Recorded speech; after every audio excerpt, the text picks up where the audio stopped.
ಓಂ ಶಾಂತಿ. ಮುರಳಿ ದಿನಾಂಕ 13/4/2025. ಅವ್ಯಕ್ತ ಬಾಪ್ತಾದ ಮಧುಬನ. ರಿವೈಸ್ 31/12/2004. ಈ ವರ್ಷದ ಆರಂಭದಿಂದ ಬೇಹದ್ದಿನ ವೈರಾಗ್ಯ ವೃತ್ತಿಯನ್ನು ಪ್ರತ್ಯಕ್ಷಗೊಳಿಸಿಕೊಳ್ಳಿ. ಮುಕ್ತಿಧಾಮದ ಗೇಟ್ನ ಬೀಗದ ಕೈಯೇ ಬೇಹದ್ದಿನ ವೈರಾಗ್ಯ ವೃತ್ತಿಯಾಗಿದೆ. ಇಂದು ನವಯುಗದ ರಚಯಿತ ಆದಂತಹ ಬಾಪ್ತಾದ ತಮ್ಮ ಮಕ್ಕಳ ಜೊತೆಗೆ ನವವರ್ಷವನ್ನು ಆಚರಣೆ ಮಾಡುವುದಕ್ಕೋಸ್ಕರ ಬಂದಿದ್ದಾರೆ. ಪರಮಾತ್ಮ ತಂದೆಯ ಮಿಲನದ ಮೇಳವನ್ನು ಆಚರಿಸುವುದಕ್ಕೋಸ್ಕರ ಮಕ್ಕಳ ಸ್ನೇಹವನ್ನು ನೋಡಿ ದೂರ ದೇಶದಿಂದ ಪರಮಾತ್ಮ ತಂದೆ ಈ ಸಾಕಾರ ಜಗತ್ತಿಗೆ ಮಕ್ಕಳ ಜೊತೆಗೆ ಮಿಲನವನ್ನು ಮಾಡಲು ಬಂದಿದ್ದಾರೆ. ಜಗತ್ತಿನ ಜನ ಒಬ್ಬರು ಇನ್ನೊಬ್ಬರಿಗೆ ಹೊಸ ವರ್ಷದ ಶುಭಾಶಯವನ್ನು ತಿಳಿಸುತ್ತಾರೆ. ಆದರೆ ಬಾಪ್ತಾದ ಮಕ್ಕಳಾದ ನಿಮಗೆ ನವಯುಗಕ್ಕೋಸ್ಕರ ಶುಭಾಶಯವನ್ನು ತಿಳಿಸುತ್ತಿದ್ದಾರೆ ಮತ್ತು ನವವರ್ಷಕ್ಕೋಸ್ಕರ ಶುಭಾಶಯವನ್ನು ತಿಳಿಸುತ್ತಿದ್ದಾರೆ. ಜಗತ್ತಿನ ಜನ ಒಂದು ದಿನ ಹೊಸ ವರ್ಷವನ್ನು ಆಚರಣೆ ಮಾಡುತ್ತಾರೆ. ನವಯುಗದ ಖುಷಿಯನ್ನು ಸಂಗಮ ಯುಗದಲ್ಲಿ ಸದಾ ನೀವು ಆಚರಣೆ ಮಾಡುತ್ತೀರಾ. ಪರಮಾತ್ಮ ತಂದೆಯ ಪ್ರೀತಿಯ ಆಕರ್ಷಣೆಗೆ ಆಕರ್ಷಿತರಾಗಿ ನೀವೆಲ್ಲರೂ ಮಧುಬನಕ್ಕೆ ಬಂದು ತಲುಪಿದ್ದೀರಾ. ಆದರೆ ಎಲ್ಲರಿಗಿಂತ ದೂರ ದೇಶದಿಂದ ಯಾರು ಬಂದಿದ್ದಾರೆ? ಡಬ್ಬಲ್ ವಿದೇಶಿಗಳು ದೂರ ದೇಶದಿಂದ ಬಂದಿದ್ದೀರೇನು? ಡಬ್ಬಲ್ ವಿದೇಶದವರು ಕೂಡ ಪುನಃ ಈ ಸಾಕಾರ ಜಗತ್ತಿನಲ್ಲೇ ನಿವಾಸವನ್ನು ಮಾಡುತ್ತೀರಾ. ಆದರೆ ಬಾಪ್ತಾದ ಎಷ್ಟು ದೂರದ ದೇಶದಿಂದ ಬಂದಿದ್ದಾರೆ? ಬಾಪ್ತಾದ ದೂರ ದೇಶ ಅಂದರೆ ಎಷ್ಟೊಂದು ದೂರದಿಂದ ಬಂದಿದ್ದಾರೆ. ಪರಮಾತ್ಮ ತಂದೆ ಎಷ್ಟು ದೂರದಿಂದ ಬಂದಿದ್ದಾರೆ ಎಂದು ನೀವು ಲೆಕ್ಕವನ್ನು ಮಾಡಲು ಸಾಧ್ಯ ಇದೆಯೇನು? ಪರಮಾತ್ಮ ತಂದೆ ಎಷ್ಟು ಮೈಲ್ ದೂರದಿಂದ ಬಂದಿದ್ದಾರೆ ಎಂದು ಲೆಕ್ಕವನ್ನು ಮಾಡಲು ನಿಮಗೆ ಸಾಧ್ಯ ಆಗುತ್ತದೆಯೇನು? ಅಂದ ಮೇಲೆ ದೂರ ದೇಶದಲ್ಲಿರುವ ಬಾಪ್ತಾದ ನಾಲ್ಕೂ ಕಡೆ ಇರುವಂತಹ ಮಕ್ಕಳ ಜೊತೆಗೆ ಮಿಲನವನ್ನು ಮಾಡುತ್ತಿದ್ದಾರೆ. ಬಲೆ ಆ ಮಕ್ಕಳು ಡೈಮಂಡ್ ಹಾಲ್ನಲ್ಲಿ ತಂದೆಯ ಸಮ್ಮುಖದಲ್ಲಿ ಕುಳಿತಿರಬಹುದು, ಬಲೆ ಮಕ್ಕಳು ಮಧುಬನದಲ್ಲಿ ಕುಳಿತಿರಬಹುದು, ಅಥವಾ ಜ್ಞಾನ ಸರೋವರದಲ್ಲಿ ಕುಳಿತಿರಬಹುದು, ಅಥವಾ ಗ್ಯಾಲರಿಯಲ್ಲಿ ಕುಳಿತಿರಬಹುದು. ನಿಮ್ಮೆಲ್ಲರ ಜೊತೆಗೆ ದೂರದಲ್ಲಿ ಕುಳಿತು ದೇಶ ವಿದೇಶದಲ್ಲಿ ಅನೇಕ ಮಕ್ಕಳು ಪರಮಾತ್ಮ ತಂದೆಯ ಜೊತೆಗೆ ಮಿಲನವನ್ನು ಮಾಡುತ್ತಿದ್ದಾರೆ. ಬಾಪ್ತಾದ ನೋಡುತ್ತಿದ್ದಾರೆ. ಎಲ್ಲರೂ ಎಷ್ಟೊಂದು ಪ್ರೀತಿಯಿಂದ ದೂರದಿಂದ ಪರಮಾತ್ಮ ತಂದೆಯನ್ನು ನೋಡುತ್ತಿದ್ದಾರೆ ಮತ್ತು ಪರಮಾತ್ಮ ತಂದೆಯ ಮಹಾವಾಕ್ಯವನ್ನು ಕೇಳುತ್ತಿದ್ದಾರೆ. ಅಂದ ಮೇಲೆ ನಾಲ್ಕೂ ಕಡೆ ಇರುವಂತಹ ಮಕ್ಕಳಿಗೆ ನವಯುಗ ಮತ್ತು ನವವರ್ಷದ ಪದುಮ ಗುಣದಷ್ಟು ಶುಭಾಶಯಗಳು, ಶುಭಾಶಯಗಳು, ಶುಭಾಶಯಗಳು. ನವಯುಗ ಮಕ್ಕಳ ನಯನದ ಸಮ್ಮುಖದಲ್ಲೇ ಇದೆ. ಕೇವಲ ಈ ಸಂಗಮ ಯುಗದಲ್ಲಿ ನಾಳೆ ನೀವು ನವಯುಗದಲ್ಲಿ ರಾಜ್ಯಕ್ಕೆ ಅಧಿಕಾರಿಗಳಾಗಿ ರಾಜ್ಯವನ್ನು ಆಳುತ್ತೀರಾ. ಇಷ್ಟೊಂದು ಸಮೀಪತೆಯ ಅನುಭವ ಆಗುತ್ತಿದೆ ತಾನೆ? ನಾಳೆ ನಾವು ರಾಜ್ಯ ಅಧಿಕಾರಿಗಳಾಗಿ ರಾಜ್ಯವನ್ನು ಆಳುತ್ತೇವೆ ಅನ್ನುವಷ್ಟು ಸಮೀಪದ ಅನುಭವ ಆಗುತ್ತಿದೆ ತಾನೆ? ಇಂದು ಮತ್ತು ನಾಳೆಯ ಮಾತಾಗಿದೆ. ನಿನ್ನೆ ನಾವು ರಾಜ್ಯಕ್ಕೆ ಅಧಿಕಾರಿಗಳಾಗಿದ್ದೆವು, ನಾಳೆ ಪುನಃ ನಾವು ರಾಜ್ಯಕ್ಕೆ ಅಧಿಕಾರಿ ಆಗಬೇಕು. ಅಂದ ಮೇಲೆ ನಿಮ್ಮ ನವಯುಗದ ಸುವರ್ಣ ಯುಗದ ಸುವರ್ಣ ಡ್ರೆಸ್ ನಿಮ್ಮ ಸಮ್ಮುಖದಲ್ಲಿ ಕಾಣಿಸುತ್ತಿದೆ ತಾನೆ? ನವಯುಗದ ಸುವರ್ಣ ಡ್ರೆಸ್ ಎಷ್ಟೊಂದು ಸುಂದರವಾಗಿದೆ. ಆ ಡ್ರೆಸ್ ಸ್ಪಷ್ಟವಾಗಿ ಕಾಣಿಸುತ್ತಿದೆ ತಾನೆ? ಇಂದು ಸಾಧಾರಣ ಡ್ರೆಸ್ ನಲ್ಲಿ ಇದ್ದೀರಾ ಮತ್ತು ನಾಳೆ ನವಯುಗದ ಸುಂದರ ಡ್ರೆಸ್ ಅನ್ನು ಧರಿಸಿಕೊಂಡು ಹೊಳೆಯುತ್ತಿರುವ ರೂಪದಲ್ಲಿ ನೀವು ಕಾಣಿಸುತ್ತೀರಾ. ನವವರ್ಷದಲ್ಲಿ ಒಂದು ದಿನಕ್ಕೋಸ್ಕರ ಒಬ್ಬರು ಇನ್ನೊಬ್ಬರಿಗೆ ಉಡುಗೊರೆಯನ್ನು ನೀಡುತ್ತಾರೆ. ಆದರೆ ನವಯುಗದ ರಚಯಿತ ಆದಂತಹ ಬಾಪ್ತಾದ ನಿಮ್ಮೆಲ್ಲರಿಗೂ ಹೊಸ ಸುವರ್ಣ ಯುಗದ ಉಡುಗೊರೆಯನ್ನು ನೀಡುತ್ತಿದ್ದಾರೆ. ಆ ಉಡುಗೊರೆ ಅನೇಕ ಜನ್ಮದವರೆಗೂ ನಿಮ್ಮ ಜೊತೆಗೆ ಇರುತ್ತದೆ. ನವಯುಗದ ಆ ಸುಂದರವಾದ ಉಡುಗೊರೆ ಎಂದೂ ವಿನಾಶ ಆಗುವಂತಹ ಉಡುಗೊರೆ ಅಲ್ಲ. ಅವಿನಾಶಿ ಉಡುಗೊರೆಯನ್ನು ಪರಮಾತ್ಮ ತಂದೆ ಮಕ್ಕಳಾದ ನಿಮಗೆ ನೀಡಿದ್ದಾರೆ. ಆ ಉಡುಗೊರೆ ನಿಮ್ಮೆಲ್ಲರಿಗೂ ನೆನಪಿನಲ್ಲಿ ಇದೆ ತಾನೆ? ಆ ಉಡುಗೊರೆಯನ್ನು ನೀವು ಮರೆತಿಲ್ಲ ತಾನೆ? ಸೆಕೆಂಡ್ನಲ್ಲಿ ನವಯುಗಕ್ಕೆ ಹೋಗಲು ಸಾಧ್ಯ ಆಗುತ್ತದೆ ತಾನೆ? ಈಗೀಗ ಸಂಗಮ ಯುಗದ ನಿವಾಸಿಗಳು, ಈಗೀಗ ನಿಮ್ಮ ಸುವರ್ಣ ಯುಗಕ್ಕೆ ನೀವು ಹೋಗಿ ತಲುಪುತ್ತೀರಾ ತಾನೆ? ಸುವರ್ಣ ಯುಗಕ್ಕೆ ಹೋಗಿ ತಲುಪಲು ತಡ ಅಂತೂ ಆಗುವುದಿಲ್ಲ ತಾನೆ? ನಿಮ್ಮ ರಾಜ್ಯದ ಸ್ಮೃತಿ ನಿಮಗೆ ಇದೆ ತಾನೆ? ಇಂದಿನ ದಿನಕ್ಕೆ ಬೀಳ್ಕೊಡುಗೆಯ ದಿನ ಎಂದು ಕರೆಯಲಾಗುತ್ತದೆ ಮತ್ತು 12 ಗಂಟೆಯ ನಂತರ ಶುಭಾಶಯದ ದಿನ ಎಂದು ಕರೆಯಲಾಗುತ್ತದೆ. ಅಂದ ಮೇಲೆ ಬೀಳ್ಕೊಡುಗೆಯ ದಿನ ಅಂದರೆ ವರ್ಷದ ಬೀಳ್ಕೊಡುಗೆಯ ಜೊತೆಗೆ ನೀವೆಲ್ಲರೂ ಈ ವರ್ಷದಲ್ಲಿ ಯಾವ ಮಾತಿಗೆ ಬೀಳ್ಕೊಡುಗೆಯನ್ನು ನೀಡಿದ್ದೀರಾ ಚೆಕ್ ಮಾಡಿಕೊಂಡಿದ್ದೀರಾ ತಾನೆ? ಸದಾ ಕಾಲಕ್ಕೋಸ್ಕರ ಬೀಳ್ಕೊಡುಗೆಯನ್ನು ನೀಡಿದ್ದೀರೋ ಅಥವಾ ಸ್ವಲ್ಪ ಸಮಯಕ್ಕೋಸ್ಕರ ಬೀಳ್ಕೊಡುಗೆಯನ್ನು ನೀಡಿದ್ದೀರೋ? ಬಾಪ್ತಾದ ಮೊದಲೇ ತಿಳಿಸಿದ್ದಾರೆ, ಸಮಯ ಬಹಳ ತೀವ್ರಗತಿಯಿಂದ ಮುಂದೆ ಹೋಗುತ್ತಿದೆ. ಅಂದ ಮೇಲೆ ಇಡೀ ವರ್ಷದ ರಿಸಲ್ಟ್ ಅನ್ನು ಪರಮಾತ್ಮ ತಂದೆ ಚೆಕ್ ಮಾಡಿದರು. ಇಡೀ ವರ್ಷದಲ್ಲಿ ನನ್ನ ಪುರುಷಾರ್ಥದ ತೀವ್ರತೆ ಎಷ್ಟಿತ್ತು ಅನ್ನುವುದನ್ನು ತಂದೆ ಚೆಕ್ ಮಾಡಿದರು. ಕೆಲವೊಮ್ಮೆ ಮಕ್ಕಳ ಪುರುಷಾರ್ಥ ಒಂದು ರೀತಿ ಇದ್ದರೆ, ಇನ್ನು ಕೆಲವೊಮ್ಮೆ ಮಕ್ಕಳ ಸ್ಥಿತಿ ಇನ್ನೊಂದು ರೀತಿ ಇತ್ತು. ಜಗತ್ತಿನ ಪರಿಸ್ಥಿತಿಯನ್ನು ನೋಡುತ್ತಾ ವಿಶೇಷವಾಗಿ ನೀವೀಗ ನಿಮ್ಮ 2 ಸ್ವರೂಪವನ್ನು ಪ್ರತ್ಯಕ್ಷಗೊಳಿಸಿಕೊಳ್ಳಿ. ಆ 2 ಸ್ವರೂಪ ಅಂದರೆ, ಒಂದನೆಯದಾಗಿ ಸರ್ವರ ಬಗ್ಗೆ ದಯಾಹೃದಯಿಗಳಾಗಬೇಕು ಮತ್ತು ಕಲ್ಯಾಣಕಾರಿಗಳಾಗಬೇಕು. ಎರಡನೆಯದಾಗಿ ಪ್ರತಿಯೊಂದು ಆತ್ಮದ ಬಗ್ಗೆ ಸದಾ ದಾತಾನ ಮಕ್ಕಳಾದ ನೀವು ಮಾಸ್ಟರ್ ದಾತ ಆಗಬೇಕು. ವಿಶ್ವದಲ್ಲಿರುವ ಆತ್ಮರು ಸಂಪೂರ್ಣ ಶಕ್ತಿಹೀನರಾಗಿದ್ದಾರೆ, ದುಃಖಿಗಳಾಗಿದ್ದಾರೆ, ಅಶಾಂತ ಆತ್ಮರಾಗಿ ಎಲ್ಲರೂ ಕೂಗಿ ಕರೆಯುತ್ತಿದ್ದಾರೆ. ಪರಮಾತ್ಮ ತಂದೆಯ ಸಮ್ಮುಖದಲ್ಲಿ, ಪೂಜ್ಯ ಆತ್ಮರಾದ ನಿಮ್ಮ ಸಮ್ಮುಖದಲ್ಲಿ ಅವರೆಲ್ಲರೂ ಕೂಗುತ್ತಿದ್ದಾರೆ. ಒಂದು ಗಳಿಗೆಗೋಸ್ಕರ ನಮಗೆ ಸುಖವನ್ನು ನೀಡಿ, ಒಂದು ಗಳಿಗೆಗೋಸ್ಕರ ನಮಗೆ ಶಾಂತಿಯನ್ನು ನೀಡಿ ಎಂದು ಎಲ್ಲರೂ ಕೂಗುತ್ತಿದ್ದಾರೆ. ಒಂದು ಗಳಿಗೆಗೋಸ್ಕರ ನಮಗೆ ಖುಷಿಯನ್ನು ನೀಡಿ, ಒಂದು ಗಳಿಗೆಗೋಸ್ಕರ ನಮಗೆ ಸಾಹಸವನ್ನು ನೀಡಿ ಎಂದು ಭಕ್ತ ಆತ್ಮರು ಕೂಗುತ್ತಿದ್ದಾರೆ. ಪರಮಾತ್ಮ ತಂದೆಗೆ ಮಕ್ಕಳ ಈ ದುಃಖ, ಮಕ್ಕಳ ಈ ತೊಂದರೆಯನ್ನು ನೋಡಲು ಸಾಧ್ಯ ಆಗುವುದಿಲ್ಲ. ಮಕ್ಕಳ ಈ ದುಃಖ ಮತ್ತು ತೊಂದರೆಯ ಕೂಗನ್ನು ಕೇಳಲು ತಂದೆಗೆ ಸಾಧ್ಯ ಆಗುತ್ತಿಲ್ಲ. ಪೂಜ್ಯ ಆತ್ಮರಾದ ನಿಮ್ಮೆಲ್ಲರಿಗೂ ಆ ಆತ್ಮರ ಮೇಲೆ ದಯೆ ಬರುತ್ತಿಲ್ಲ ಏನು? ಎಲ್ಲಾ ಭಕ್ತರು ಬೇಡಿಕೊಳ್ಳುತ್ತಿದ್ದಾರೆ, ನಮಗೆ ಪ್ರಾಪ್ತಿಯನ್ನು ನೀಡಿ, ನಮಗೆ ಪ್ರಾಪ್ತಿಯನ್ನು ನೀಡಿ, ನಮಗೆ ಪ್ರಾಪ್ತಿಯನ್ನು ನೀಡಿ ಎಂದು. ಅಂದ ಮೇಲೆ ದಾತಾನ ಮಕ್ಕಳಾದ ನೀವು ಈಗ ಸ್ವಲ್ಪ ಅವರಿಗೆ ನೆಲೆಯನ್ನು ನೀಡಿ.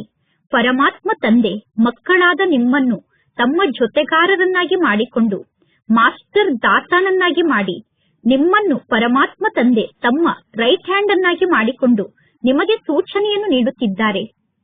ವಿಶ್ವದಲ್ಲಿರುವ ಇಷ್ಟೆಲ್ಲಾ ಆತ್ಮರಿಗೆ ನೀವು ಮುಕ್ತಿಯನ್ನು ಪ್ರಾಪ್ತಿ ಮಾಡಿಸಬೇಕು, ಮುಕ್ತಿಧಾಮಕ್ಕೆ ಹೋಗಬೇಕು. ಅಂದ ಮೇಲೆ ದಾತಾನ ಮಕ್ಕಳಾದ ನೀವು ನಿಮ್ಮ ಶ್ರೇಷ್ಠ ಸಂಕಲ್ಪದ ಮೂಲಕ, ಮನಸ್ಸಿನ ಶಕ್ತಿಯ ಮೂಲಕ, ಬಲೆ ವಾಣಿಯ ಮೂಲಕ, ಬಲೆ ಸಂಬಂಧ ಸಂಪರ್ಕದ ಮೂಲಕ, ಬಲೆ ಶುಭ ಭಾವನೆ ಅಥವಾ ಶುಭ ಕಾಮನೆಯ ಮೂಲಕ, ಬಲೆ ವೈಬ್ರೇಷನ್ ಅಥವಾ ವಾಯುಮಂಡಲದ ಮೂಲಕ ಯಾವುದಾದರೂ ಒಂದು ಯುಕ್ತಿಯಿಂದ ಎಲ್ಲರಿಗೂ ಮುಕ್ತಿಯನ್ನು ಪ್ರಾಪ್ತಿ ಮಾಡಿಸಿ. ಎಲ್ಲರೂ ಪರಮಾತ್ಮ ತಂದೆಯನ್ನು ಕೂಗಿ ಕರೆಯುತ್ತಿದ್ದಾರೆ, ನಮಗೆ ಮುಕ್ತಿಯನ್ನು ನೀಡಿ, ಮುಕ್ತಿಯನ್ನು ನೀಡಿ ಎಂದು ಎಲ್ಲರೂ ನಿಮ್ಮನ್ನು ಕರೆಯುತ್ತಿದ್ದಾರೆ. ಬಾಪ್ತಾದ ತಮ್ಮ ರೈಟ್ ಹ್ಯಾಂಡ್ ಆದಂತಹ ಮಕ್ಕಳಿಗೆ ಹೇಳುತ್ತಿದ್ದಾರೆ, ಈಗ ದಯೆಯನ್ನು ತೋರಿಸಿ, ಇಲ್ಲಿಯವರೆಗಿನ ನಿಮ್ಮ ಲೆಕ್ಕವನ್ನು ನೋಡಿಕೊಳ್ಳಿ. ಬಲೆ ನೀವು ಮೆಗಾ ಪ್ರೋಗ್ರಾಮ್ ಅನ್ನು ಮಾಡಿದ್ದೀರಾ, ಬಲೆ ನೀವು ಸಮ್ಮೇಳನಗಳನ್ನು ಮಾಡಿದ್ದೀರಾ, ಬಲೆ ಭಾರತದಲ್ಲಿ ನೀವು ಸೆಂಟರ್ ಅನ್ನು ತೆರೆದಿರಬಹುದು ಅಥವಾ ವಿದೇಶದಲ್ಲಿ ನೀವು ಸೆಂಟರ್ ಅನ್ನು ತೆರೆದಿರಬಹುದು. ಆದರೆ ಟೋಟಲ್ ಆಗಿ ವಿಶ್ವದ ಆತ್ಮರ ಸಂಖ್ಯೆಯ ಲೆಕ್ಕದಲ್ಲಿ ಎಷ್ಟು ಪರ್ಸೆಂಟೇಜ್ ಆತ್ಮರಿಗೆ ಮುಕ್ತಿಯ ಮಾರ್ಗವನ್ನು ನೀವು ತೋರಿಸಿದ್ದೀರಾ?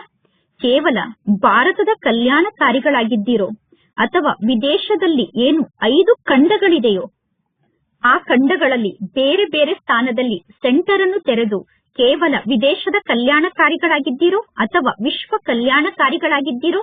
ವಿಶ್ವದ ಕಲ್ಯಾಣವನ್ನು ಮಾಡುವುದಕ್ಕೋಸ್ಕರ ಪ್ರತಿಯೊಂದು ಮಗುವು ಪರಮಾತ್ಮ ತಂದೆಗೆ ಭುಜ ಆಗಬೇಕು, ಅದರಲ್ಲೂ ಬಲಭುಜ ಆಗಬೇಕು, ಅಂದರೆ ರೈಟ್ ಹ್ಯಾಂಡ್ ಆಗಬೇಕು. ಯಾರಿಗಾದರೂ ಏನನ್ನಾದರೂ ಕೊಡುವಾಗ ಯಾವುದರಿಂದ ಕೊಡಲಾಗುತ್ತದೆ? ಕೈಗಳ ಮೂಲಕ ಕೊಡಲಾಗುತ್ತದೆ ತಾನೆ. ಅಂದ ಮೇಲೆ ನೀವೆಲ್ಲರೂ ಬಾಪ್ತಾದರವರಿಗೆ ಕೈ ಆಗಿದ್ದೀರಾ, ಬಾಪ್ತಾದರವರಿಗೆ ನೀವೆಲ್ಲರೂ ಕೈ ಆಗಿದ್ದೀರಾ ತಾನೆ. ಅಂದ ಮೇಲೆ ಬಾಪ್ತಾದ ತಮ್ಮ ಬಲಭುಜ ಆದಂತಹ ರೈಟ್ ಹ್ಯಾಂಡ್ ಆದಂತಹ ಮಕ್ಕಳನ್ನು ಕೇಳುತ್ತಿದ್ದಾರೆ, ಎಷ್ಟು ಪರ್ಸೆಂಟೇಜ್ ನಲ್ಲಿ ಎಲ್ಲಾ ಆತ್ಮರ ಕಲ್ಯಾಣವನ್ನು ಮಾಡಿದ್ದೀರಾ? ಎಷ್ಟು ಪರ್ಸೆಂಟೇಜ್ ನಲ್ಲಿ ಎಲ್ಲಾ ಆತ್ಮರ ಕಲ್ಯಾಣವನ್ನು ಮಾಡಿದ್ದೀರಾ ಅನ್ನುವುದನ್ನು ತಿಳಿಸಿ. ಎಷ್ಟು ಆತ್ಮರ ಕಲ್ಯಾಣವನ್ನು ಮಾಡಿದ್ದೀರಾ ಎಂದು ಲೆಕ್ಕವನ್ನು ಮಾಡಿ. ಪಾಂಡವರು ಲೆಕ್ಕವನ್ನು ಮಾಡುವುದರಲ್ಲಿ ಬುದ್ಧಿವಂತರಾಗಿದ್ದೀರಾ ತಾನೆ. ಆದ್ದರಿಂದ ಬಾಪ್ತಾದ ಹೇಳುತ್ತಾರೆ, ಈಗ ಸ್ವಪುರುಷಾರ್ಥ ಮತ್ತು ಸೇವೆಯ ಭಿನ್ನ ಭಿನ್ನ ವಿಧಿಯ ಮೂಲಕ ಪುರುಷಾರ್ಥವನ್ನು ತೀವ್ರಗೊಳಿಸಿಕೊಳ್ಳಿ. ಸ್ವಯಂನ ಸ್ಥಿತಿಯಲ್ಲೂ ಕೂಡ ವಿಶೇಷವಾಗಿ 4 ಮಾತನ್ನು ಚೆಕ್ ಮಾಡಿಕೊಳ್ಳಿ.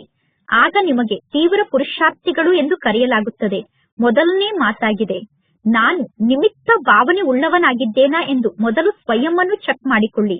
ಯಾವುದೇ ರಾಯಲ್ ರೂಪದ ನನ್ನತನ ಅಂತೂ ನನ್ನ ಜೀವನದಲ್ಲಿ ಇಲ್ಲ ತಾನೆ, ನನ್ನತನ ಅಂತೂ ನನ್ನಲ್ಲಿ ಇಲ್ಲ ತಾನೆ. ಜಗತ್ತಿನಲ್ಲಿರುವ ಸಾಧಾರಣ ಜನರ ನಾನು ಮತ್ತು ನನ್ನದು ಅನ್ನುವುದೂ ಕೂಡ ಸಾಧಾರಣ ಆಗಿರುತ್ತದೆ. ಅಂದರೆ ಅವರು ಸಣ್ಣ ರೂಪದಲ್ಲಿ ನಾನು ಮತ್ತು ನನ್ನದು ಅನ್ನುವುದನ್ನು ಧಾರಣೆ ಮಾಡಿಕೊಳ್ಳುತ್ತಾರೆ. ಆದರೆ ಈ ಬ್ರಾಹ್ಮಣ ಜೀವನದಲ್ಲಿ ನಾನು ಮತ್ತು ನನ್ನದು ಅನ್ನುವಂಥದ್ದು ಬಹಳಷ್ಟು ಸೂಕ್ಷ್ಮ ಆಗಿದೆ ಮತ್ತು ರಾಯಲ್ ಆಗಿದೆ. ನಿಮ್ಮ ಭಾಷೆ ಯಾವುದಾಗಿದೆ ಎಂದು ನಿಮಗೆ ಗೊತ್ತಿದೆ ತಾನೆ? ಈ ರೀತಿ ನಡೆಯುತ್ತಿರುತ್ತದೆ, ಈ ರೀತಿ ಆಗುತ್ತಿರುತ್ತದೆ, ಈ ರೀತಿ ಆಗಲೇಬೇಕು. ಪುರುಷಾರ್ಥದ ಮಾರ್ಗದಲ್ಲಿ ನಾವು ನಡೆಯುತ್ತಿದ್ದೇವೆ, ನಾವು ನೋಡುತ್ತಿದ್ದೇವೆ ಎಂದು ಹೇಳುತ್ತೀರಾ. ಅಂದ ಮೇಲೆ ಒಂದನೆಯದಾಗಿ ನಿಮಿತ್ತ ಭಾವ ಇರಬೇಕು. ಪ್ರತಿಯೊಂದು ಮಾತಿನಲ್ಲೂ ನಿಮಿತ್ತ ಆಗಬೇಕು. ಬಲೆ ಸೇವೆಯಲ್ಲಿ ಇರಬಹುದು, ಬಲೆ ಸ್ಥಿತಿಯಲ್ಲಿ ಇರಬಹುದು, ಬಲೆ ಸಂಬಂಧ ಸಂಪರ್ಕದಲ್ಲಿ ಬಂದಾಗ ಚೆಹರೆ ಮತ್ತು ಚಲನೆಯಲ್ಲೂ ಕೂಡ ನಿಮಿತ್ತ ಭಾವನೆ ಇರಬೇಕು. ನಿಮಿತ್ತ ಭಾವನೆ ಇರುವಂತವರಲ್ಲಿ ಎರಡನೆಯದಾಗಿ ಯಾವ ವಿಶೇಷತೆ ಇರುತ್ತದೆ? ಅವರಲ್ಲಿ ನಮ್ರತೆಯ ಭಾವನೆ ಇರುತ್ತದೆ. ನಿಮಿತ್ತ ಭಾವನೆ ಇದ್ದಾಗ, ನಮ್ರತೆಯ ಭಾವನೆ ಇದ್ದಾಗ ನೀವು ನಿರ್ಮಾಣವನ್ನು ಮಾಡಲು ಸಾಧ್ಯ. ಅಂದ ಮೇಲೆ ಈ 3 ಮಾತನ್ನು ಕೇಳಿಸಿಕೊಂಡಿದ್ದೀರಾ. ನಿಮಿತ್ತರಾಗಬೇಕು, ನಮ್ರರಾಗಬೇಕು ಮತ್ತು ನಿರ್ಮಾಣದ ಕಾರ್ಯವನ್ನು ಮಾಡಬೇಕು. ಇನ್ನು 4ನೇ ಮಾತು ಅಂದರೆ ನಿರ್ವಾಣಕ್ಕೆ ಹೋಗಬೇಕು. ಯಾವಾಗ ಬೇಕೋ ಆಗ ನಿರ್ವಾಣ ಧಾಮಕ್ಕೆ ಹೋಗಿ ತಲುಪಿಬಿಡಬೇಕು. ನಿರ್ವಾಣ ಸ್ಥಿತಿಯಲ್ಲಿ ಸ್ಥಿತ ಆಗಿ ಬಿಡಬೇಕು. ಏಕೆಂದರೆ ಸ್ವಯಂ ನೀವು ನಿರ್ವಾಣ ಸ್ಥಿತಿಯಲ್ಲಿ ಸ್ಥಿತ ಆಗಿದ್ದರೆ ಅನ್ಯರನ್ನು ನೀವು ನಿರ್ವಾಣ ಧಾಮಕ್ಕೆ ತಲುಪಿಸಲು ಸಾಧ್ಯ ಆಗುತ್ತದೆ. ಈಗ ಎಲ್ಲರೂ ಮುಕ್ತಿ ಬೇಕು ಎಂದು ಬಯಸುತ್ತಾರೆ. ನಮ್ಮನ್ನು ಈ ಜಗತ್ತಿನಿಂದ ಮುಕ್ತ ಮಾಡಿ, ನಮ್ಮನ್ನು ಈ ಜಗತ್ತಿನಿಂದ ಮುಕ್ತ ಮಾಡಿ ಎಂದು ಎಲ್ಲರೂ ಪರಮಾತ್ಮ ತಂದೆಯನ್ನು ಕೂಗಿ ಕರೆಯುತ್ತಿದ್ದಾರೆ. ಅಂದ ಮೇಲೆ ಈ 4 ಮಾತನ್ನು ಜೀವನದಲ್ಲಿ ಚೆನ್ನಾಗಿ ಧಾರಣೆ ಮಾಡಿಕೊಳ್ಳುವುದು ಅಂದರೆ ತೀವ್ರ ಪುರುಷಾರ್ಥಿಗಳಾಗುವುದು. ಈಗ ಬಾಪ್ತಾದ ಹೇಳುತ್ತಾರೆ, ವಾಹ ವಾಹ ಮಕ್ಕಳೇ ವಾಹ ಎಂದು. ನೀವೆಲ್ಲರೂ ಹೇಳುತ್ತೀರಾ, ವಾಹ ಬಾಬಾ ವಾಹ ವಾಹ ಎಂದು. ವಾಹ ಡ್ರಾಮಾ ವಾಹ ವಾಹ ಎಂದು ಹೇಳುತ್ತೀರಾ. ವಾಹ ಪುರುಷಾರ್ಥ ವಾಹ ಎಂದು ಹೇಳಬೇಕು. ಆದರೆ ಈಗ ನೀವು ಏನನ್ನು ಮಾಡುತ್ತೀರಾ ಅನ್ನುವುದು ನಿಮಗೆ ಗೊತ್ತಿದೆಯೇನು? ಕೆಲವೊಮ್ಮೆ ವಾಹ ಎಂದು ಹೇಳುತ್ತೀರಾ, ಇನ್ನು ಕೆಲವೊಮ್ಮೆ ವೈ ಅಂದರೆ ಏಕೆ ಎಂದು ಹೇಳುತ್ತೀರಾ. ವಾಹ ಎಂದು ಹೇಳುವ ಬದಲು ವೈ ಅಂದರೆ ಏಕೆ ಎಂದು ಹೇಳಿದಾಗ ನಿಮ್ಮ ಬಾಯಿಂದ ಅಯ್ಯೋ ಅನ್ನುವ ಶಬ್ದ ಬರುತ್ತದೆ. ಅಂದ ಮೇಲೆ ವೈ ಎಂದು ಹೇಳಬೇಡಿ, ವಾಹ ಎಂದು ಹೇಳಿ. ಏಕೆ ಎಂದು ಹೇಳಬೇಡಿ, ವಾಹ ಎಂದು ಹೇಳಿ. ನಿಮ್ಮೆಲ್ಲರಿಗೂ ಯಾವ ಶಬ್ದ ಇಷ್ಟ ಆಗುತ್ತದೆ? ವಾಹ ಅನ್ನುವ ಶಬ್ದ ಇಷ್ಟ ಆಗುತ್ತದೆಯೋ ಅಥವಾ ವೈ ಅಂದರೆ ಏಕೆ ಅನ್ನುವ ಶಬ್ದ ಇಷ್ಟ ಆಗುತ್ತದೆಯೋ? ವಾಹ ಅನ್ನುವ ಶಬ್ದವನ್ನು ಹೇಳಬೇಕು ಎಂದು ವೈ ಎಂದು ಹೇಳುವುದಿಲ್ಲ ತಾನೆ, ಎಂದು ಏಕೆ ಎಂದು ಹೇಳುವುದಿಲ್ಲ ತಾನೆ. ಅಪ್ಪಿ ತಪ್ಪಿ ನಿಮ್ಮ ಬಾಯಿಂದ ಏಕೆ ಅನ್ನುವ ಶಬ್ದ ಬರುತ್ತದೆಯೇನು? ಡಬ್ಬಲ್ ವಿದೇಶದ ಮಕ್ಕಳು ಏಕೆ ಏಕೆ ಎಂದು ಹೇಳುತ್ತಿರುತ್ತಾರೆ, ಅಂದರೆ ವೈ ವೈ ಎಂದು ಹೇಳುತ್ತಿರುತ್ತಾರೆ. ಕೆಲವೊಮ್ಮೆ ವೈ ವೈ ಅಂದರೆ ಏಕೆ ಏಕೆ ಎಂದು ಹೇಳುತ್ತಿರುತ್ತಾರೆ. ಯಾರೆಲ್ಲ ವಿದೇಶದವರು ಎಂದೂ ಕೂಡ ವೈ ಎಂದು ಹೇಳುವುದಿಲ್ಲ, ಅಂದರೆ ಎಂದು ಏಕೆ ಅನ್ನುವ ಶಬ್ದವನ್ನು ಹೇಳುವುದಿಲ್ಲ, ಅವರು ಕೈಯನ್ನು ಎತ್ತಿ. ಬಹಳಷ್ಟು ಕಡಿಮೆ ಜನ ಮಕ್ಕಳಿದ್ದಾರೆ. ಒಳ್ಳೆಯದು. ಭಾರತದ ನಿವಾಸಿಗಳಲ್ಲಿ ಯಾರೆಲ್ಲ ವಾಹ ವಾಹ ಎಂದು ಹೇಳುವ ಬದಲು ಏಕೆ ಏಕೆ ಎಂದು ಹೇಳುತ್ತೀರೋ ಅವರು ಕೈಯನ್ನು ಎತ್ತಿ. ಏಕೆ ಏಕೆ ಎಂದು ಏಕೆ ಹೇಳುತ್ತೀರಾ? ನಿಮಗೆ ಏಕೆ ಎಂದು ಹೇಳಲು ಯಾರು ಅನುಮತಿಯನ್ನು ನೀಡಿದ್ದಾರೆ? ಸಂಸ್ಕಾರ ಅನುಮತಿಯನ್ನು ನೀಡಿದೆಯೇನು? ಹಳೆಯ ಸಂಸ್ಕಾರಕ್ಕೆ ವಶ ಆಗಿ ನೀವು ಏಕೆ ಎಂದು ಹೇಳಬಹುದು ಎಂದು ತಂದೆ ನಿಮಗೆ ಅನುಮತಿಯನ್ನು ನೀಡಿದ್ದಾರೇನು? ಪರಮಾತ್ಮ ತಂದೆ ತಿಳಿಸುತ್ತಾರೆ, ವಾಹ ವಾಹ ಎಂದು ಹೇಳಿ ಎಂದು. ಎಂದೂ ಕೂಡ ಏಕೆ ಏಕೆ ಎಂದು ಹೇಳಬಾರದು, ಅಂದರೆ ವೈ ವೈ ಅನ್ನುವ ಶಬ್ದವನ್ನು ಹೇಳಬಾರದು. ಅಂದ ಮೇಲೆ ಈಗ ಈ ಹೊಸ ವರ್ಷದಲ್ಲಿ ಏನನ್ನು ಮಾಡುತ್ತೀರಾ? ವಾಹ ವಾಹ ಎಂದು ಹೇಳುತ್ತೀರಾ ತಾನೆ? ಅಥವಾ ಕೆಲವೊಮ್ಮೆ ವೈ ಎಂದು ಹೇಳಲು ನಿಮಗೆ ಅನುಮತಿಯನ್ನು ಕೊಟ್ಟಿದ್ದಾರೇನು? ಕೆಲವೊಮ್ಮೆ ಏಕೆ ಎಂದು ಹೇಳಲು ಪರಮಾತ್ಮ ತಂದೆ ನಿಮಗೆ ಅನುಮತಿಯನ್ನು ನೀಡಬೇಕೇನು? ಏಕೆ ಎಂದು ಹೇಳಲು ಇಷ್ಟ ಆಗುವುದಿಲ್ಲ ತಾನೆ? ವೈ ಅನ್ನುವ ಶಬ್ದ ನಿಮಗೆ ಇಷ್ಟ ಆಗುವುದಿಲ್ಲ ತಾನೆ? ಹೇಗೆ ವಾಯು ಆಗುತ್ತದೆ, ಅಂದರೆ ಹೊಟ್ಟೆಯಲ್ಲಿ ಗ್ಯಾಸ್ ಉತ್ಪನ್ನ ಆಗುತ್ತದೆ. ಹೊಟ್ಟೆಯಲ್ಲಿ ಗ್ಯಾಸ್ ಉತ್ಪನ್ನ ಆದಾಗ ಹೊಟ್ಟೆ ಕೆಟ್ಟು ಹೋಗುತ್ತದೆ ತಾನೆ? ಅಂದ ಮೇಲೆ ಏಕೆ ಎಂದು ಹೇಳುವುದು ಅಂದರೆ ಗ್ಯಾಸ್ ಉತ್ಪನ್ನ ಆಗುವುದಾಗಿದೆ. ಆದ್ದರಿಂದ ಏಕೆ ಎಂದು ಹೇಳಬೇಡಿ, ವಾಹ ವಾಹ ಎಂದು ಹೇಳಿ. ವಾಹ ವಾಹ ಅನ್ನುವ ಶಬ್ದ ಎಷ್ಟೊಂದು ಇಷ್ಟ ಆಗುತ್ತದೆ ತಾನೆ? ಹೌದು ಎಂದು ಹೇಳಿ. ವಾಹ ವಾಹ ವಾಹ ಅನ್ನುವ ಶಬ್ದವನ್ನು ಹೇಳಿ. ಒಳ್ಳೆಯದು. ದೂರ ದೇಶದಲ್ಲಿ ಕುಳಿತು ಮಕ್ಕಳು ಪರಮಾತ್ಮ ತಂದೆಯ ಮಾತನ್ನು ಕೇಳುತ್ತಿದ್ದಾರೆ ಮತ್ತು ಪರಮಾತ್ಮ ತಂದೆಯನ್ನು ನೋಡುತ್ತಿದ್ದಾರೆ. ಭಾರತದಲ್ಲಿ ಕುಳಿತು ತಂದೆಯನ್ನು ನೋಡುತ್ತಿರುವ ಮತ್ತು ತಂದೆಯ ಮಾತನ್ನು ಕೇಳುತ್ತಿರುವ ಮಕ್ಕಳಿಗೆ ಮತ್ತು ವಿದೇಶದಲ್ಲಿ ಕುಳಿತು ತಂದೆಯನ್ನು ನೋಡುತ್ತಿರುವ ತಂದೆಯ ಮಾತನ್ನು ಕೇಳುತ್ತಿರುವಂತಹ ಮಕ್ಕಳನ್ನು ಪರಮಾತ್ಮ ತಂದೆ ಕೇಳುತ್ತಾರೆ. ವಾಹ ವಾಹ ಎಂದು ಹೇಳುತ್ತೀರಾ ತಾನೆ? ಅಥವಾ ವೈ ವೈ ಎಂದು ಹೇಳುತ್ತೀರೇನು? ಏಕೆ ಏಕೆ ಎಂದು ಹೇಳುತ್ತೀರೇನು? ಈಗ ಈ ದಿನ ಬೀಳ್ಕೊಡುಗೆ ದಿನ ಆಗಿದೆ. ಈ ದಿನ ವರ್ಷದ ಬೀಳ್ಕೊಡುಗೆಯ ಅಂತಿಮ ದಿನ ಆಗಿದೆ. ಅಂದ ಮೇಲೆ ಎಲ್ಲರೂ ಸಂಕಲ್ಪವನ್ನು ಮಾಡಿ, ಎಂದು ವೈ ಅಂದರೆ ಏಕೆ ಎಂದು ಹೇಳುವುದಿಲ್ಲ ಎಂದು ಸಂಕಲ್ಪವನ್ನು ಮಾಡಿ, ಏಕೆ ಅನ್ನುವ ಶಬ್ದದ ಬಗ್ಗೆ ವಿಚಾರವನ್ನು ಕೂಡ ಮಾಡುವುದಿಲ್ಲ ಎಂದು ಸಂಕಲ್ಪವನ್ನು ಮಾಡಿ, ಎಂದು ಕ್ವಶನ್ ಮಾರ್ಕ್ ಉತ್ಪನ್ನ ಆಗಲು ಬಿಡುವುದಿಲ್ಲ, ಆಶ್ಚರ್ಯ ಸೂಚಕ ಚಿಹ್ನೆ ಉತ್ಪನ್ನ ಆಗಲು ಬಿಡುವುದಿಲ್ಲ, ಕೇವಲ ಬಿಂದು ಅಂದರೆ ಫುಲ್ ಸ್ಟಾಪ್ ಅನ್ನು ಇಡುತ್ತೇವೆ ಎಂದು ಸಂಕಲ್ಪವನ್ನು ಮಾಡಿ, ಕ್ವಶನ್ ಮಾರ್ಕ್ ನ ಚಿತ್ರವನ್ನು ಬರೆಯಿರಿ. ಕ್ವಶನ್ ಮಾರ್ಕ್ ನ ಚಿತ್ರ ಎಷ್ಟೊಂದು ಸೊಟ್ಟಾಗಿರುತ್ತದೆ ಮತ್ತು ಬಿಂದುವನ್ನು ಬರೆಯುವುದು ಎಷ್ಟು ಸಹಜ ಆಗಿದೆ. ಕೇವಲ ನಯನದಲ್ಲಿ ಬಿಂದು ಆದಂತಹ ಪರಮಾತ್ಮ ತಂದೆಯನ್ನು ಸಮಾವೇಶ ಮಾಡಿಕೊಳ್ಳಿ. ಹೇಗೆ ನೋಡುವುದಕ್ಕೋಸ್ಕರ ಕಣ್ಣಿನಲ್ಲಿ ಕಣ್ಮಣಿ ಅಂದರೆ ಬಿಂದು ಸಮಾವೇಶ ಆಗಿದೆ ತಾನೆ? ನೋಡುವುದಕ್ಕೋಸ್ಕರ ಕಣ್ಣಿನಲ್ಲಿ ಬಿಂದು ಸಮಾವೇಶ ಆಗಿದೆ. ಅದೇ ರೀತಿ ಸದಾ ನಿಮ್ಮ ನಯನದಲ್ಲಿ ಬಿಂದು ರೂಪದಲ್ಲಿರುವ ಪರಮಾತ್ಮ ತಂದೆಯನ್ನು ಸಮಾವೇಶ ಮಾಡಿಕೊಳ್ಳಿ. ಪರಮಾತ್ಮ ತಂದೆಯನ್ನು ನಯನದಲ್ಲಿ ಸಮಾವೇಶ ಮಾಡಿಕೊಳ್ಳಲು ಬರುತ್ತದೆ ತಾನೆ? ಪರಮಾತ್ಮ ತಂದೆಯನ್ನು ಸಮಾವೇಶ ಮಾಡಿಕೊಳ್ಳಲು ಬರುತ್ತದೆ ತಾನೆ? ಅಥವಾ ಪರಮಾತ್ಮ ತಂದೆ ನಿಮ್ಮ ನಯನದಲ್ಲಿ ಫಿಟ್ ಆಗುವುದಿಲ್ಲ ಏನು? ಪರಮಾತ್ಮ ತಂದೆಯನ್ನು ನಿಮ್ಮ ನಯನದಲ್ಲಿ ಸರಿಯಾಗಿ ಕೂರಿಸಿಕೊಳ್ಳಲು ಬರುವುದಿಲ್ಲ ಏನು? ಪರಮಾತ್ಮ ತಂದೆಯನ್ನು ಸಮಾವೇಶ ಮಾಡಿಕೊಳ್ಳಲು ಹೋದಾಗ ಪರಮಾತ್ಮ ತಂದೆ ಬಿಂದು ರೂಪದಲ್ಲಿ ಮೇಲೆ ಕೆಳಗಡೆ ಆಗುತ್ತಿರುತ್ತಾರೇನು? ಏನೆಂದು ಹೇಳುತ್ತೀರಾ? ಯಾವುದಕ್ಕೆ ಬೀಳ್ಕೊಡುಗೆಯನ್ನು ಕೊಡುತ್ತೀರಾ? ಏಕೆ ಅನ್ನುವ ಶಬ್ದಕ್ಕೆ ಬೀಳ್ಕೊಡುಗೆಯನ್ನು ನೀಡಿ. ಎಂದೂ ಕೂಡ ಆಶ್ಚರ್ಯ ಸೂಚಕ ಚಿಹ್ನೆ ಮನಸ್ಸಿನಲ್ಲಿ ಉತ್ಪನ್ನ ಆಗಬಾರದು. ಈ ರೀತಿ ಹೇಗೆ ಆಯಿತು? ಈ ರೀತಿ ಏಕೆ ಆಗುತ್ತಿದೆ? ಈ ರೀತಿ ಆಗಬಾರದಿತ್ತು. ಈ ರೀತಿ ಏಕೆ ಆಗುತ್ತದೆ ಅನ್ನುವ ಪ್ರಶ್ನಾರ್ಥಕ ಚಿಹ್ನೆ ಮನಸ್ಸಿನಲ್ಲಿ ಉತ್ಪನ್ನ ಆಗಬಾರದು. ಆಶ್ಚರ್ಯ ಸೂಚಕ ಚಿಹ್ನೆ ಮನಸ್ಸಿನಲ್ಲಿ ಉತ್ಪನ್ನ ಆಗಬಾರದು. ಕೇವಲ ತಂದೆ ಮತ್ತು ನಾನು ಇಬ್ಬರು ಬಿಂದು ರೂಪದಲ್ಲಿ ಇದ್ದೇವೆ ಎಂದು ಅನುಭವವನ್ನು ಮಾಡಬೇಕು. ತಂದೆ ಮತ್ತು ನನ್ನನ್ನು ಬಿಟ್ಟು ಬೇರೆ ಯಾರೂ ಇಲ್ಲ ಎಂದು ಅನುಭವವನ್ನು ಮಾಡಬೇಕು. ಕೆಲವು ಮಕ್ಕಳು ಹೇಳುತ್ತಾರೆ, ಈ ರೀತಿ ನಡೆಯುತ್ತಿರುತ್ತದೆ ಎಂದು, ಈ ರೀತಿ ಆಗುತ್ತದೆ ಎಂದು ಹೇಳುತ್ತಾರೆ. ಬಾಪ್ತಾದರವರ ಜೊತೆಗೆ ಬಹಳಷ್ಟು ರಮಣೀಕ ಮಾತನ್ನು ಮಕ್ಕಳು ಆತ್ಮಿಕ ವಾರ್ತಾಲಾಪದಲ್ಲಿ ತಂದೆಯ ಜೊತೆಗೆ ಮಾತನಾಡುತ್ತಾರೆ. ತಂದೆಯ ಸಮ್ಮುಖದಲ್ಲಿ ಕುಳಿತು ತಂದೆಗೆ ಇಂತಹ ಶಬ್ದವನ್ನು ಹೇಳಲು ಸಾಧ್ಯ ಇಲ್ಲ. ಅಂದ ಮೇಲೆ ಆತ್ಮಿಕ ವಾರ್ತಾಲಾಪವನ್ನು ಮಾಡುವಾಗ ತಂದೆಗೆ ಎಲ್ಲಾ ಮಾತನ್ನು ಹೇಳುತ್ತಾರೆ. ಒಳ್ಳೆಯದು, ಈ ರೀತಿಯೆಲ್ಲ ಸ್ವಲ್ಪ ನಡೆಯುತ್ತದೆ ಎಂದು ಮಕ್ಕಳು ಹೇಳುತ್ತಾರೆ. ಆದರೆ ಪರಮಾತ್ಮ ತಂದೆ ತಿಳಿಸುತ್ತಾರೆ, ನೀವೀಗ ನಡೆಸಬೇಡಿ, ಈ ರೀತಿ ನಡೆಯುತ್ತದೆ ಎಂದು ನೀವು ಪುರುಷಾರ್ಥದಲ್ಲಿ ನಡೆಯಬೇಡಿ. ನೀವೀಗ ಪುರುಷಾರ್ಥದಲ್ಲಿ ಹಾರಬೇಕು. ನಡೆಸುವ ಮಾತನ್ನು ನೀವೇಕೆ ನೋಡುತ್ತೀರಾ?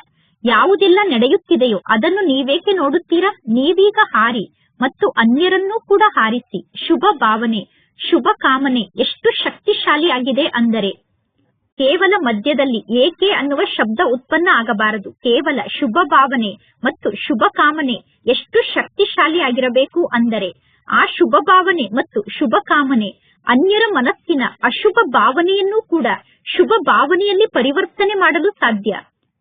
ಸೆಕೆಂಡ್ ನಂಬರ್ ಅಂದರೆ ನಿಮ್ಮ ಶುಭ ಭಾವನೆಯ ಮೂಲಕ ಒಂದು ವೇಳೆ ನಿಮಗೆ ಅನ್ಯರನ್ನು ಪರಿವರ್ತನೆ ಮಾಡಲು ಸಾಧ್ಯ ಆಗುತ್ತಿಲ್ಲ ಅಂದರೆ, ಅಶುಭವನ್ನು ಪರಿವರ್ತನೆ ಮಾಡಲು ಸಾಧ್ಯ ಆಗುತ್ತಿಲ್ಲ ಅಂದರೆ ನಿಮ್ಮ ಶುಭ ಭಾವನೆ ಮತ್ತು ಶುಭ ಕಾಮನೆ ಅವಿನಾಶಿ ರೂಪದಲ್ಲಿ ಧಾರಣೆ ಆಗಿದೆಯೇನು? ಕೆಲವೊಮ್ಮೆ ಮಾತ್ರ ಶುಭ ಭಾವನೆ ಮತ್ತು ಶುಭ ಕಾಮನೆಯನ್ನು ಧಾರಣೆ ಮಾಡಿಕೊಂಡಿಲ್ಲ ತಾನೆ? ಅವಿನಾಶಿ ರೂಪದಲ್ಲಿ ಶುಭ ಭಾವನೆ ಮತ್ತು ಶುಭ ಕಾಮನೆಯನ್ನು ಧಾರಣೆ ಮಾಡಿಕೊಂಡಿದ್ದೀರಾ ತಾನೆ? ಅಂದ ಮೇಲೆ ನಿಮ್ಮ ಮೇಲೆ ಅಶುಭ ಭಾವನೆಯ ಪ್ರಭಾವ ಆಗಲು ಸಾಧ್ಯ ಇಲ್ಲ.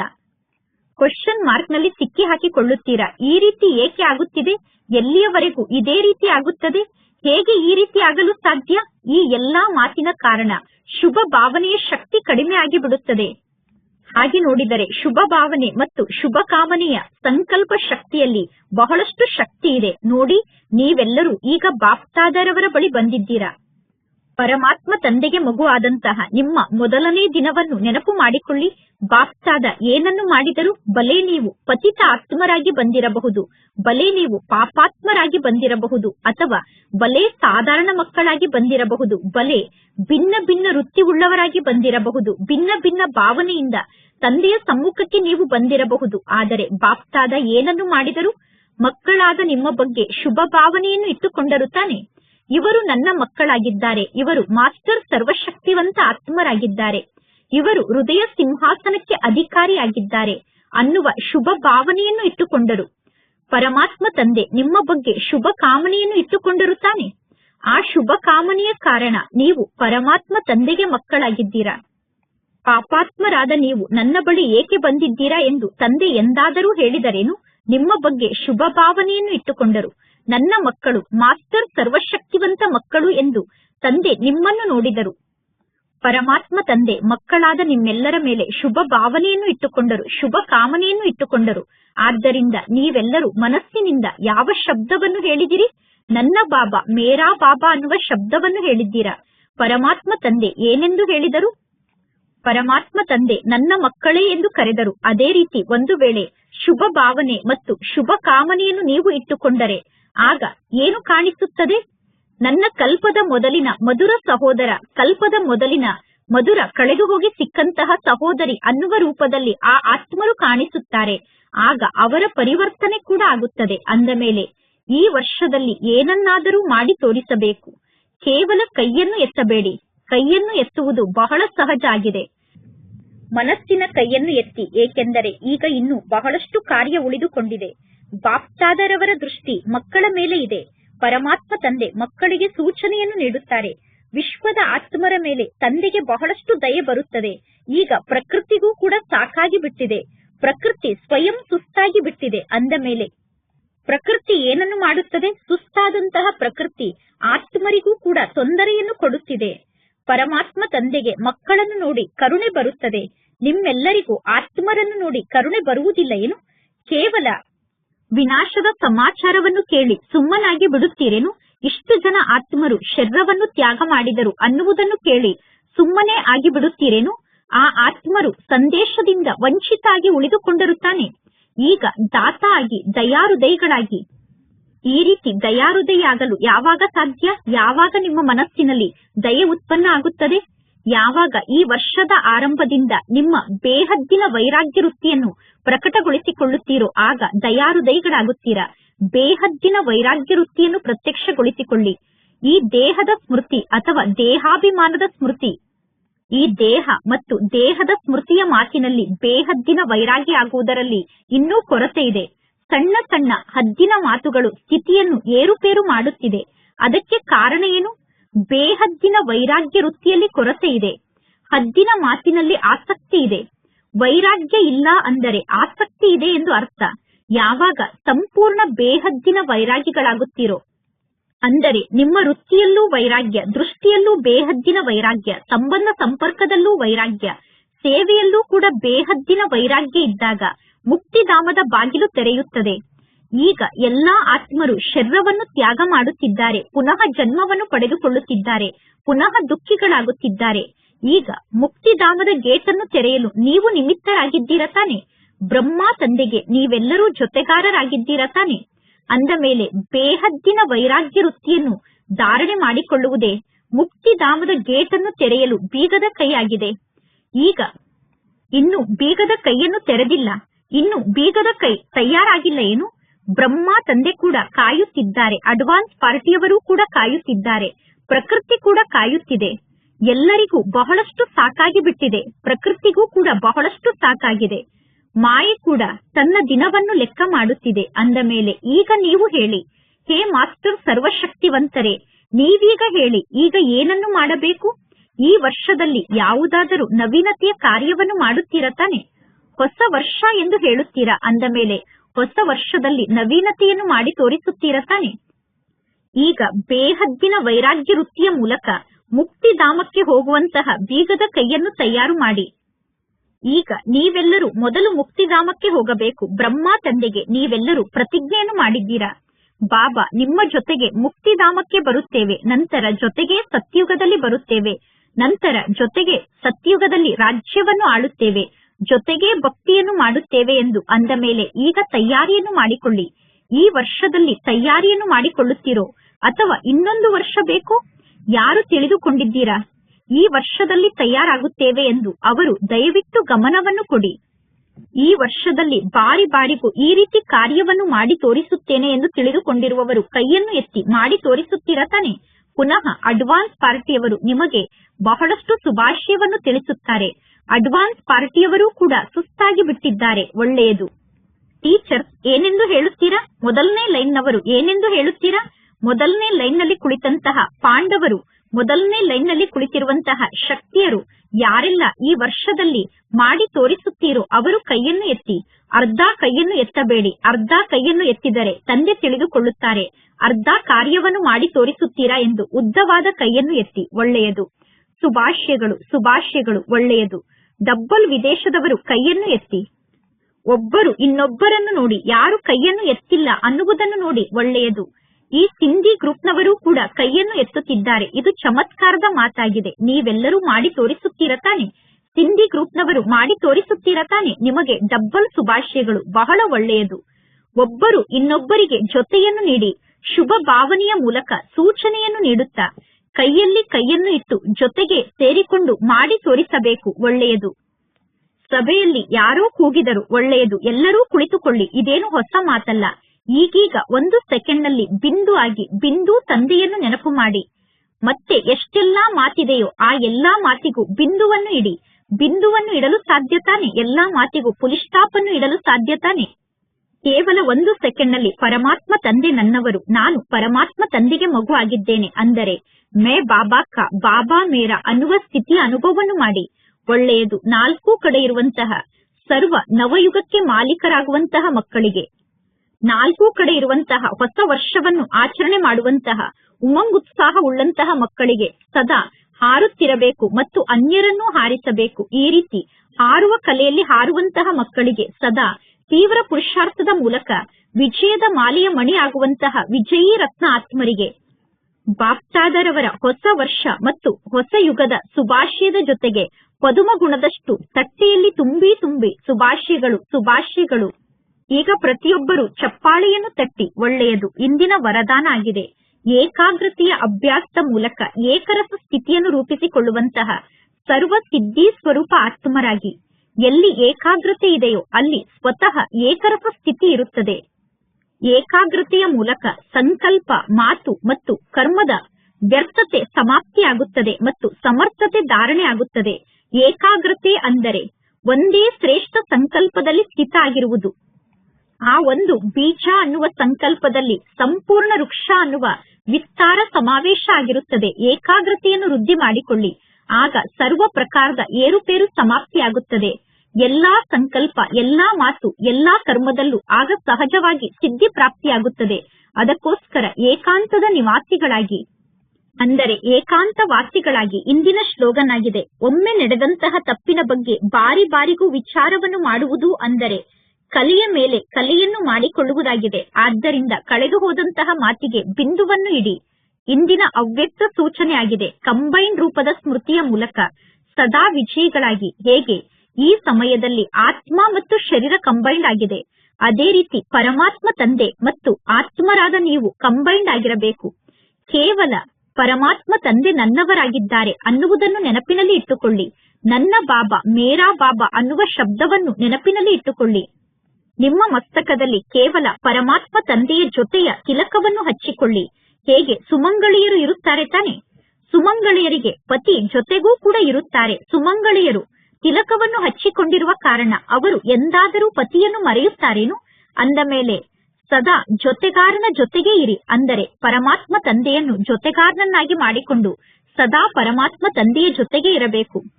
ನೀವೀಗ ತಂದೆಯ ಜೊತೆಗೆ ಇದ್ದರೆ ತಂದೆಯ ಜೊತೆಗೆ ವಾಪಸ್ ಹೋಗುತ್ತೀರಾ. ಒಂದು ವೇಳೆ ಈಗ ಸದಾ ತಂದೆಯ ಜೊತೆಗೆ ಇದ್ದರೆ ತಂದೆಯ ಜೊತೆಗೆ ವಾಪಸ್ ಮನೆಗೆ ಹೋಗುತ್ತೀರಾ.